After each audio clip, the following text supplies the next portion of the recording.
Existe um lugar na Terra onde a lei fundamental, que sempre governou a civilização humana, foi completamente desafiada. Não é em um laboratório, não é em um estúdio, é em um deserto que cobre uma área maior do que a Península Ibérica inteira. E o que os engenheiros conseguiram fazer lá não é uma promessa futura.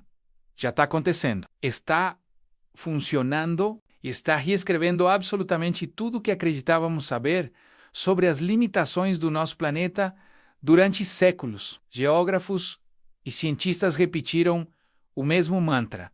Você pode lutar contra a natureza, mas a natureza sempre vence. A falta de água é inevitável.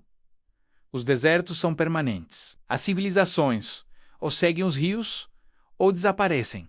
Era assim que funcionava. Era assim que sempre funcionou. E era assim que deveria continuar funcionando. Até que não foi mais. Imagina isto. Um homem está de pé em um ponto específico do mapa da China, em uma região que durante 3.000 anos foi considerada praticamente inabitável. À sua volta, apenas areia, puro deserto. Horizontes que se estendem por quilômetros, sem uma única árvore, sem uma gota de água visível. Ele olha para o chão, sob seus pés. Ali enterrada na areia, há uma tubulação e através dessa tubulação, água está fluindo.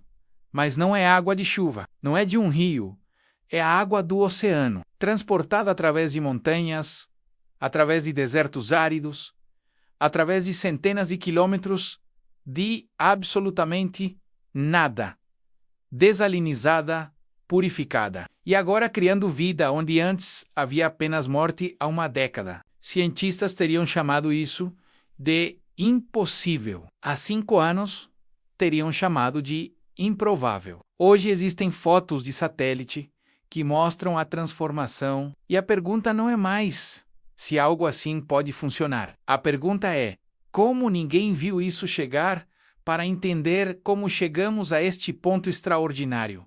É preciso voltar e compreender o desespero que o precedeu, porque este não é um projeto nascido da ambição. É um projeto nascido da necessidade bruta de sobrevivência. A China do Norte é um paradoxo geográfico brutal. Lá vivem quase 500 milhões de pessoas. São as maiores cidades do país, são as zonas industriais que alimentam a economia global. São os campos que produzem uma quantidade incalculável de alimentos. E tudo isso, cidades, fábricas, fazendas, estradas, está construído em uma região que recebe menos água em um ano do que algumas partes do sul recebem em um mês. O sul chinês é uma abundância de água. O Yangtze sozinho carrega mais água fresca do que a maioria dos países inteiros irá conseguir em toda a sua história chuva constante. Rios infinitos reservatórios que nunca parecem esvaziar. No norte, completamente diferente. Menos de 10% de toda a água doce da China fica no norte, enquanto 1/3 de toda a população chinesa vive lá. Mas durante décadas, isso não foi realmente um problema. Não era um problema porque havia uma solução que parecia infalível. Estava debaixo do chão. Era água. Água antiga. Água que havia se acumulado no subsolo durante milhares de anos. Durante eras em que o norte da China era diferente. Era mais úmido. Era mais vivo. Aquíferos antigos. Reservas criadas quando mamutes ainda caminhavam sobre o continente europeu.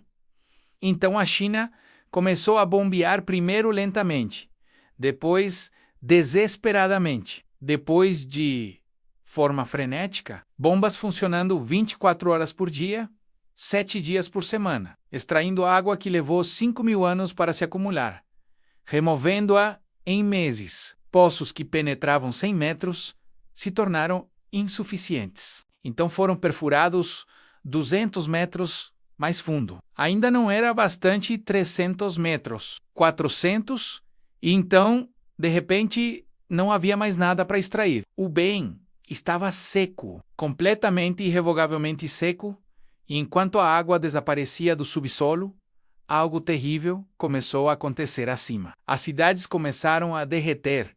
Não é uma metáfora, não é linguagem poética. As cidades literalmente começaram a afundar. Quando você remove água debaixo do solo, você remove o suporte. Nada toma seu lugar. O solo se compacta. A terra se move para baixo. Em algumas regiões, cidades inteiras desceram metros em poucos anos. Edifícios que havia 100 anos eram sólidos, começaram a desenvolver rachaduras. Pontes começaram a se inclinar. Estradas se ondulavam como se tivessem vida própria. A infraestrutura de cidades modernas foi projetada para um conjunto de condições geológicas. Mudança, de repente, essas condições e você tem caos. Mas a queda das cidades não era nem de longe o pior que estava acontecendo. A Gobi não estava apenas existindo, estava evoluindo, estava crescendo, estava aprendendo. O deserto que havia permanecido mais ou menos no mesmo lugar durante séculos começou a avançar com uma velocidade que chocou até mesmo pesquisadores que passaram suas vidas estudando desertos. Não era uma progressão lenta e previsível, era uma aceleração. A cada década mais terra era consumida do que na década anterior. Vilas que apareciam em mapas de 1980 desapareceram completamente enterradas em areia nos anos 2000. Estradas construídas para durar meio século desapareceram em uma década. Uma década, pesquisadores mapeando a fronteira do deserto de 10 em 10 anos descobriram algo que os perturbava profundamente. A taxa de avanço não estava diminuindo, estava acelerando, como se o deserto tivesse descoberto como se mover mais rápido, quanto mais terra conquistava, como se houvesse um padrão de retroalimentação. Menos plantas significam mais erosão do vento. Mais erosão significa menos plantas. A Gobi não era apenas um fenômeno geográfico passivo. Era um sistema ativo. Predador. Poços que costumavam atingir água a 30 metros de profundidade. Agora precisavam descer 100. Então, 200. Depois, nada. Famílias que trabalhavam a mesma terra por 7 gerações enfrentavam a realidade inescapável. Tudo isso terminaria. Eles teriam que partir tudo que construíram, tudo que aprenderam, toda a história que estava tecida naquela terra desapareceria. As autoridades chinesas entenderam uma verdade fundamental. O problema era existencial e a solução teria que ser igualmente existencial. Não era suficiente manter as cidades vivas. Era necessário mudar o mapa.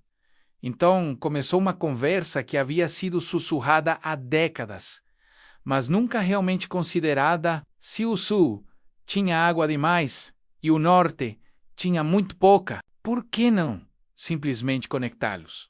Por que não construir a tubulação mais longa que qualquer engenheiro jamais havia projetado? A resposta foi sim, e o que se seguiu foi um dos empreendimentos de engenharia mais impressionantes da história moderna.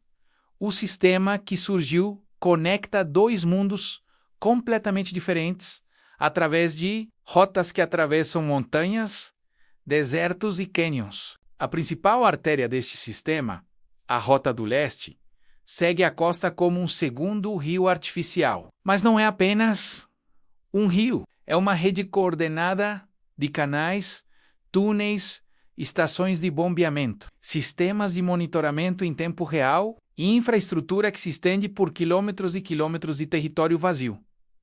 A escala disso desafia a compreensão. O sistema foi projetado para mover bilhões de metros cúbicos de água todos os anos, suficiente para preencher milhões de piscinas olímpicas, sem parar todos os anos. Continuamente, os engenheiros tiveram que perfurar através de rocha sólida. Tiveram que construir cruzamentos de rios, tiveram que inventar novos métodos para manter pressão da água em distâncias que ninguém antes havia tentado em escala comparável. Cidades inteiras foram relocadas. Dezenas de milhares de trabalhadores passaram anos em alguns dos terrenos mais remotos e hostis da China. E então, ficou pronto. A água começou a fluir. Beijing estava genuinamente enfrentando um colapso de seus aquíferos subterrâneos. Respirou as cidades. Estabilizaram, os poços começaram a se recuperar. Era um sucesso, era uma vitória extraordinária. Mas os engenheiros rapidamente compreenderam algo perturbador. A água tinha salvado as cidades. A água tinha estabilizado a civilização. Mas a água não tinha parado o deserto. A Gobi continuava avançando. As dunes continuavam se movendo. A areia não estava nem um pouco interessada em tubulações, em bombas, em estações de monitoramento. Continuava sua obra de destruição. E então, em uma sala de conferência em Beijing, alguém fez uma pergunta que mudaria absolutamente tudo. A reação foi provavelmente silêncio, porque toda civilização que já tentou usar água salgada na Terra aprendeu a mesma lição brutal. A água do mar não cria vida. A água do mar mata, destrói e envenena os romanos.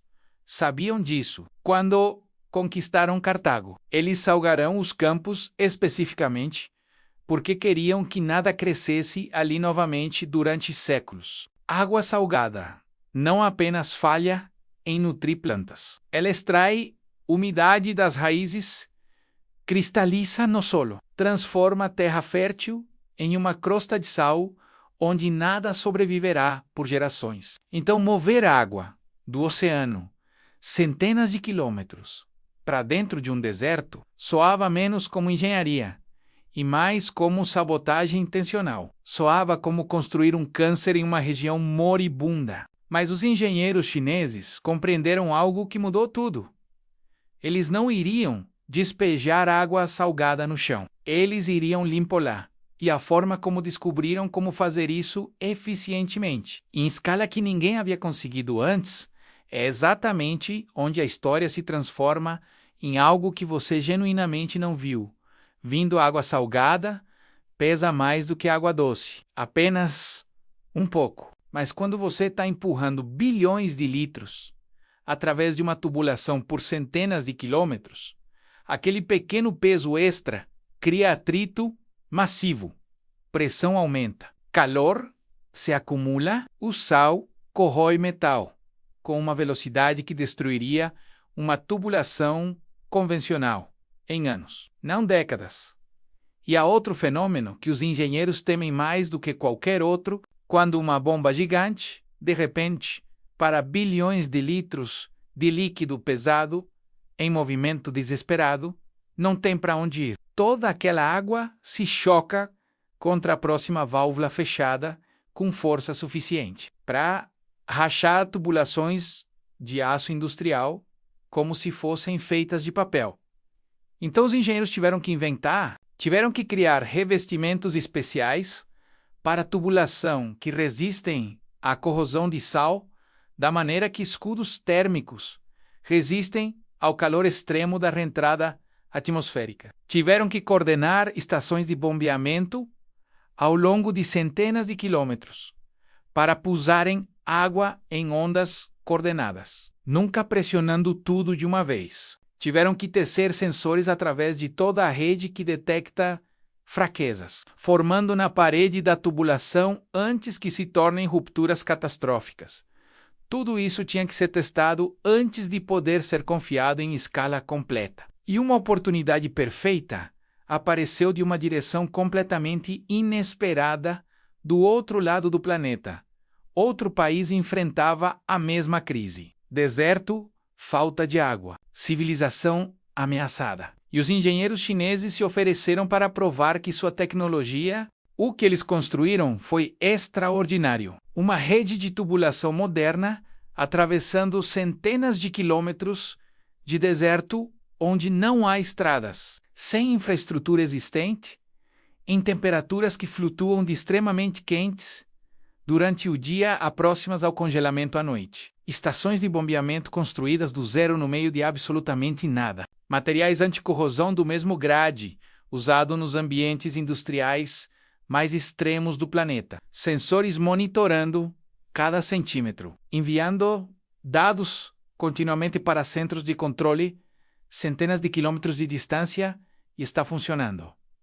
Agora, neste momento, a tubulação está bombeando. Os tubos estão resistindo. A água está se movendo através do deserto mais hostil. E cada quilômetro é evidência viva. É prova de que tecnologia que parecia impossível há alguns anos é real, é testada. É confiável, porque agora surgiu uma pergunta óbvia. Se você pode transportar água salgada, confiável, através de centenas de quilômetros de deserto hostil, o que você faz com ela?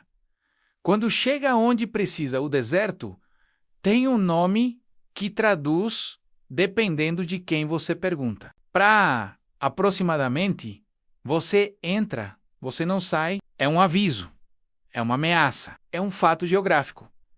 Tem uma área do tamanho de 2 países europeus combinados, dunas de areia dentro dele atingem 300 metros de altura, maior que qualquer estrutura que os humanos construíram, e em torno deste deserto, em seu perímetro inteiro, os engenheiros chineses decidiram plantar uma floresta. Não uma sugestão de árvores, não uma borda decorativa, uma faixa contínua, sem quebras, de vegetação viva, se estendendo por 3.000 quilômetros, cercando completamente um dos maiores desertos do planeta. A água chega através de irrigação de gotejamento de precisão. Milhares de quilômetros de tubulação fina deitada diretamente na areia. Cada linha engenheirada para carregar exatamente a quantidade certa de água para as raízes de cada planta individual. Nem uma gota desperdiçada. Porque em um deserto, desperdiçar água é simplesmente não ser civilizado. As árvores escolhidas não são plantas delicadas. São construídas para a batalha. Têm raízes que se estendem em todas as direções, criando uma rede biológica que encora a areia no lugar. Uma vez que suficientemente estabelecidas, as dãs param de se mover. A areia fica presa, e quando a areia fica presa, algo mais acontece. Velocidades de vento no nível do solo caem. Umidade aumenta ligeiramente. Oscilações extremas de temperatura entre dia e noite se suavizam. Lentamente, imperceptivelmente, o chão começa a mudar. Outras plantas começam a crescer.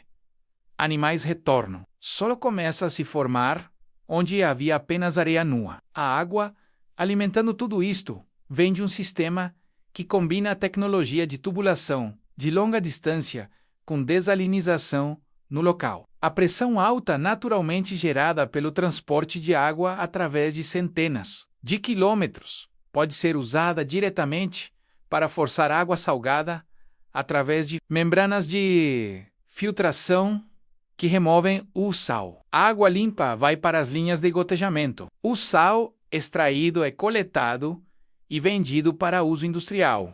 E as imagens de satélite dos últimos 10 anos mostram algo que você genuinamente precisa ver para acreditar: uma linha verde visível ficando mais larga, mais grossa, mais verde a cada ano, se enroscando ao redor da borda do deserto amarelo. O deserto não desapareceu, mas parou de avançar. E em uma luta como essa, parar o avanço já é uma vitória que vale celebrar. Aqui está a parte que é fácil de perder se você se concentrar demais nos números. O que foi realmente construído aqui não é apenas uma tubulação, não é apenas uma faixa verde, é um conjunto de ferramentas, um sistema funcional, testado, comprovado, escalável, de tecnologias que pela primeira vez na história humana dão às civilizações uma opção real quando se trata de lutar contra um deserto. Em vez de apenas fugir dele, a lei que cada civilização seguiu, sem exceção, foi renegociada. A geografia não é mais destino. A geografia agora é um desafio a ser resolvido, O conhecimento existe. As tecnologias funcionam. Os sistemas foram testados em condições reais, sob os piores cenários, e não falharam. E isto é apenas o começo. Porque se você consegue mover água através de um deserto, você consegue fazer isso em qualquer deserto. O Saara, a Península Arábica, o deserto de Atacama, lugares que foram tratados como características permanentes e imutáveis do planeta por toda a história registrada, não são permanentes, apenas caros. E agora, pela primeira vez na história humana, o custo está caindo. Pensa no Saara. Cobre mais de 9 milhões de quilômetros quadrados. Se apenas uma fração dessa terra se tornasse produtiva, a transformação agrícola e econômica para os países que estão nela seria sem paralelo na história moderna. Mas isso requer vontade política, requer investimento, requer cooperação internacional. A política da água é complicada. Nações compartilhando sistemas de rios têm guerra por água. Mas a opção está na mesa agora, de um jeito que nunca esteve antes. O mapa não está fixo. Um deserto no papel não é necessariamente um deserto no chão em 50 anos. Isso é genuinamente novo. É uma mudança nas condições fundamentais da civilização humana, que a maioria das pessoas ainda não totalmente absorveu e mal começou.